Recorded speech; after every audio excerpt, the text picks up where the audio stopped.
une pauvre femme âgée a décidé de voyager en classe affaires pour se rapprocher de son fils, mais elle a été rejetée par les passagers à bord jusqu'à ce qu'ils découvrent sa véritable identité. Réa s'est sentie gênée. La femme âgée était montée dans le premier avion à quitter l'aéroport ce matin-là, et elle s'était assise sur un siège en classe affaires où se trouvaient les gens aisés. Lorsqu'elle est entrée dans la cabine, personne ne l'a remarqué, mais lorsqu'elle a repéré son siège et s'est assise, les regards se sont tournés vers elle. La raison en était simple, elle se distinguait des autres points alors que les autres hommes et femmes présents portaient tous des vêtements chics et coûteux. Réa portait ses vieux vêtements défraîchis, c'était ce qu'elle avait de mieux, mais cela paraissait terne comparé à ce que les autres portaient. L'homme à côté d'elle avait le visage complètement enfoui dans un journal lorsqu'elle s'est assise, si bien qu'il ne l'a pas rapidement remarqué. Lorsqu'il a posé son journal, il a regardé sur le côté et a grimacé devant son apparence, puis il a fait signe à une hôtesse de l'air. « Qu'est-ce que si esti ?» demanda-t-il en montrant Réa. L'hôtesse de l'air a eu l'air un peu mortifiée par le ton de l'homme, mais après avoir vérifié le numéro de siège de la femme, elle a fait face à l'homme et lui a répondu, « Cette passagère a pris un siège du billet qu'elle a payé. » L'homme avait l'air de vouloir vomir d'une minute à l'autre à cause de la présence de Réa, et avant même de commencer à parler, il a déplié un mouchoir immaculé et sain et servi pour se couvrir le nez. Puis il a dit, « Je ne sais pas ce qu'il y a sur son billet, mais j'ai acheté une place en classe affaires pour m'éloigner des gens comme elle, maintenant j'ai juste l'impression d'être dans une ruelle bon marché avec des sans-abri. » L'altercation avait attiré l'attention de nombreuses personnes dans la cabine, et certaines semblaient soutenir l'homme. Une femme ronde, ornée de bijoux de la tête aux pieds, a pris la parole. « Si je voulais voler avec une telle personne, j'achèterais un billet en classe économique, » a-t-elle dit, et un murmure d'approbation a parcouru les passagers. Le murmure a rapidement pris de l'ampleur et a conduit à une querelle que l'hôtesse a essayé de calmer, mais les riches n'ont pas voulu en entendre parler, la femme devait s'en aller. « Vous ne voyez pas qu'elle n'a rien à faire ici ?» dit un homme. Est-ce à ce point que cette compagnie aérienne est tombée bien bas? Comment une telle personne peut-elle payer un vol en classe affaires? Demanda un autre. Nous voulons qu'elle parte et nous voulons des excuses officielles pour nous avoir permis d'entrer en contact avec une telle saleté, a déclaré l'homme à côté de Réa. Lui et quelques autres passagers étaient debout et refusaient de s'asseoir tant qu'ils n'auraient pas obtenu ce qu'ils voulaient. Réa est restée assise, les écoutant se disputer et piétiner sa dignité. « Je vais bien, cela aussi passera », répétait-elle sous sa respiration comme un mantra. Pourtant, elle entendait comment il parlait d'elle, et cela la blessait profondément que les gens puissent être aussi cruels. Avant même de s'en rendre compte, des larmes tristes coulèrent sur ses joues légèrement ridées. « Je devrais peut-être partir, » pensa Réa, puis elle commença à rassembler ses affaires d'une main tremblante. Alors qu'elle se levait pour partir, elle trébucha, et plutôt que de la rattraper comme l'instinct aurait dû le faire, l'homme à côté d'elle s'écarta en tressaillant comme pour éviter d'être éclaboussé debout. Réa tomba à genoux et renversa accidentellement le contenu de son sac à main.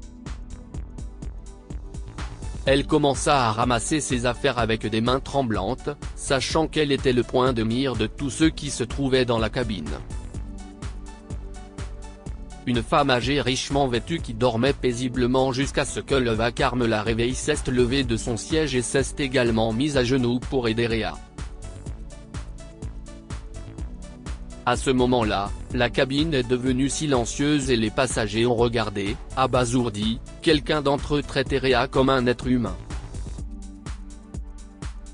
La première chose que la femme a ramassée était la photo d'identité d'un petit garçon. Merci beaucoup, chuchota Réa en la récupérant. Si est mon fils, dit-elle avec un sourire larmoyant, toujours à genoux. Si est le pilote de cet avion. Il a dû grandir pour devenir un beau jeune homme, dit la femme âgée riche. Comment pourrais-je le savoir? J'ai dû le faire adopter alors qu'il n'avait que 5 ans, car je n'avais pas les moyens de m'occuper de lui. Tandis qu'elle parlait, des larmes coulaient de ses yeux, et la cabine est restée silencieuse. Cela fait des années que je le cherche, mais je n'ai pas réussi à le retrouver. Récemment, j'ai appris qu'il était devenu pilote, alors j'ai commencé à aller d'aéroport en aéroport à sa recherche. Aujourd'hui, je l'ai trouvé, mais le seul moyen de l'approcher était de m'embarquer sur ce vol.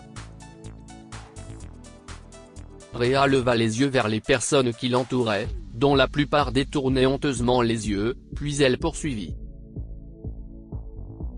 Je suis désolé de vous mettre tous mal à l'aise, mais je voulais juste être aussi proche de mon fils que possible. Si est pourquoi j'ai économisé mon argent pour avoir cette chance.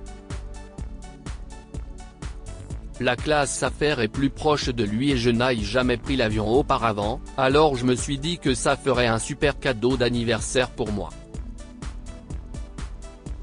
Les passagers ont écouté son histoire, et au moment où elle a cessé de parler, beaucoup pleuraient. Réa a fini par se lever et est allée avec l'hôtesse de l'air, qui voulait absolument lui présenter son fils. « Et s'il ne veut pas me voir ?» a-t-elle demandé, résistant à leur insistance. « Et s'il me déteste pour l'avoir abandonné ?» Avant que l'hôtesse de l'air ne puisse parler, l'homme qui s'était opposé à ce qu'elle s'asseye à ses côtés l'a devancé. « Vous n'aviez pas le choix, je crois qu'il le comprendra, » dit-il avant de replonger rapidement derrière son journal. Il avait également honte. Réa est partie avec l'hôtesse de l'air pour enfin rencontrer son fils. Au bout d'un certain temps, une voix d'homme se fit entendre dans l'avion. « Si est le commandant de bord qui vous parle.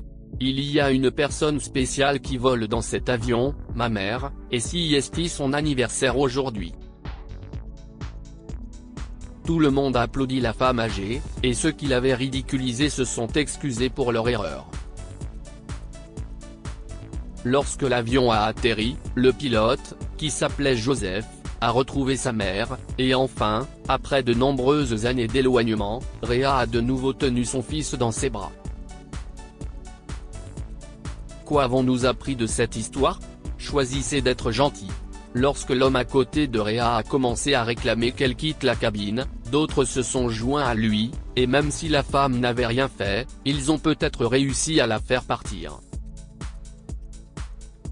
La seule personne qui n'a pas fait ce qu'ils ont fait est une autre femme âgée.